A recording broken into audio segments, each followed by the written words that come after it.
both like a icon when it comes to men finding their inspiration. People look up to you, both of you. Thank you. What does it mean for you to be that role model? Like anything in life, whether it's becoming a father or, losing your dad and having your mom to take care of, everything can be a source of inspiration.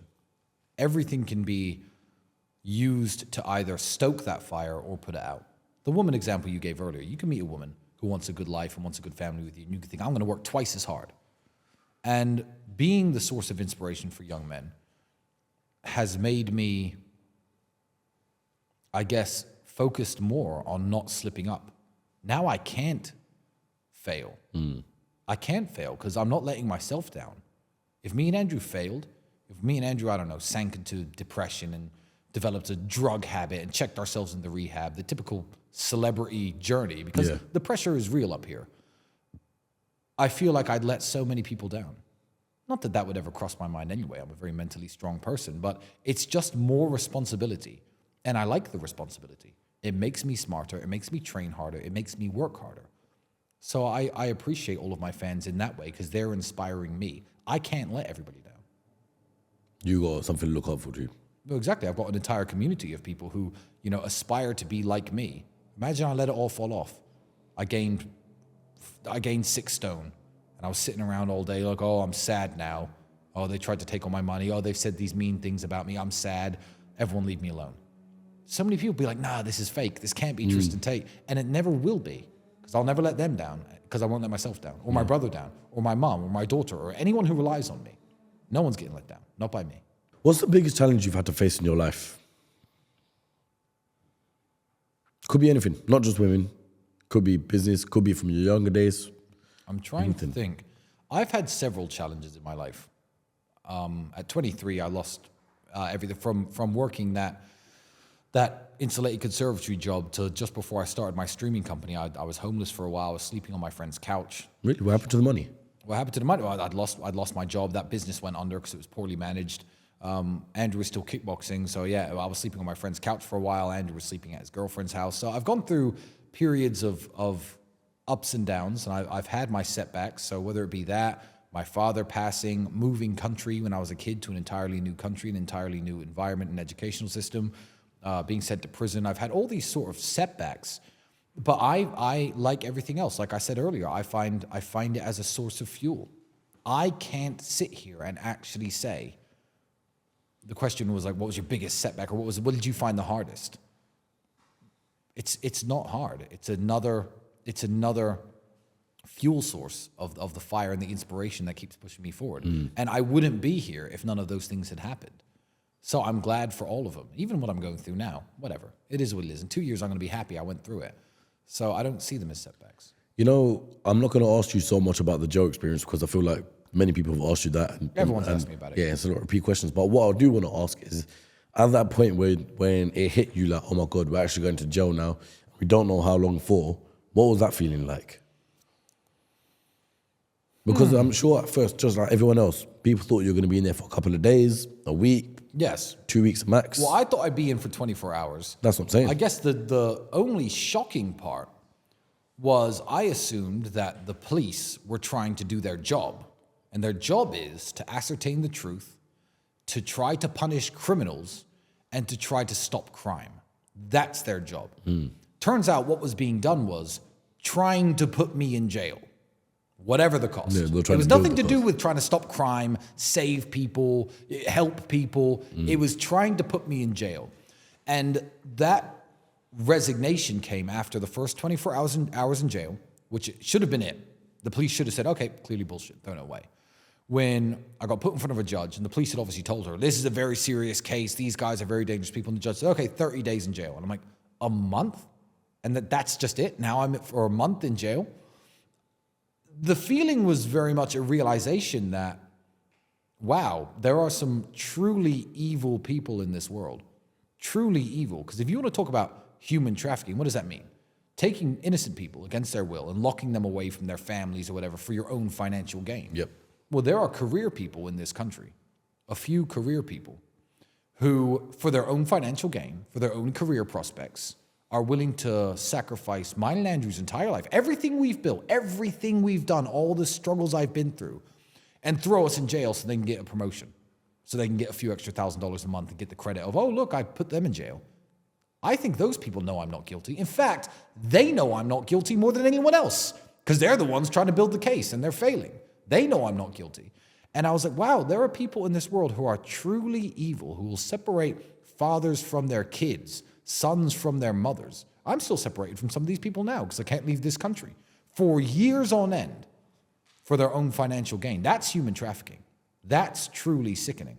And yeah, I thought I had more faith in people in positions of authority. I don't know if you can answer this, but do you feel let down by Romania? No, because it's not Romania that's let me down. It's not Romania that let me down. I think that with the influence Andrew had, this could have happened. I'm not saying it would have happened, but it could have happened in any country in the world. Romania was a very bad country for it to happen in. Because in England, if they try to accuse you of a crime, they arrest you for 24 hours, and they can't hold you more than 24 hours. They let you go. Yeah. And then they build their case and try to judge then they'll get you when they've got everything. Here, they can keep you in jail essentially forever if they like. You can just be stuck in jail forever. Yeah, well, Andrew was saying on the last podcast we just done, he was just saying that UK might try and take over now with the whole case and everything. Well, this is what I mean. It's an attack on Andrew. So how much of this am I going to blame Romania for? If the UK now starts saying, oh, well, you know, maybe he is a criminal. I haven't lived in the UK, neither has Andrew, for over a decade. What crime could I have committed there?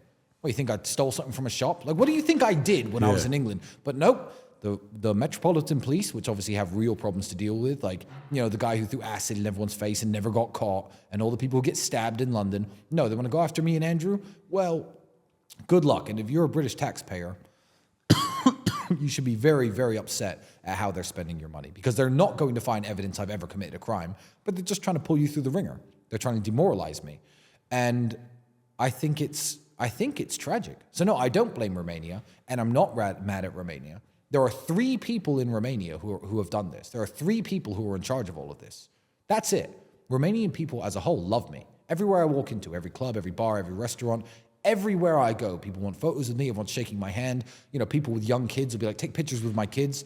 If people thought I trafficked humans, that would not happen. So the I guess, consensus of the Romanian people and how they think of me is very high. I certainly assisted this country in one way or another by living here, spending my money here, putting this place on the map in a lot of different circles where people didn't perhaps even know where Romania was. Yeah. Now it's well known. Now people are coming into Bucharest. Exactly, yeah, but because of myself and my brother. I mean, the world's biggest journalists, Tucker Carlson, Piers Morgan, Candace Owens, are flying here to conduct interviews, saying about how nice Romania is because of me. So I feel like I have not been betrayed by Romania. I feel the people in Romania who did this to me have betrayed their country. That's how I would phrase it. Yeah.